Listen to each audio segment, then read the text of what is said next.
টানা বৃষ্টিপাতের কারণে পাহাড়ি ঢল নেমে খাগড়াছড়ি সাজেকে সড়ক যোগাযোগ বন্ধ হয়ে যাওয়ায় মেঘে রাজ্যখ্যাত সাজেক ভ্যালিতে প্রায় ৬ শতাধিক পর্যটক আটকা পড়েছে। মঙ্গলবার মধ্যরাত থেকে বাগাইহাট বাজারে পাহাড়ি ঢলের পানি বাড়ায় সড়ক এবং বেইলি ব্রিজ তলিয়ে সাজেকের সাথে সড়ক যোগাযোগ বন্ধ হয়ে গেছে।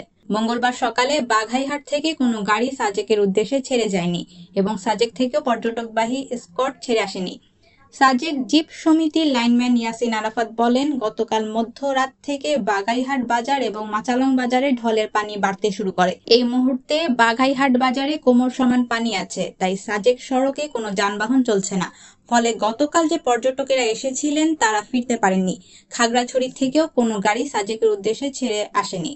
বাঘাইছড়ি উপজেলা নির্বাহী অফিসার শিরিন আক্তার বলেন, টানা বৃষ্টিতে খাগড়াছড়ির দীঘিনালা সড়ক ও বাঘাইছড়ির বাগাইহাট বাজার পানিতে ডুবে যাওয়ায় ৬ শতাধিক পর্যটক সাজেকে আটকা পড়েছে।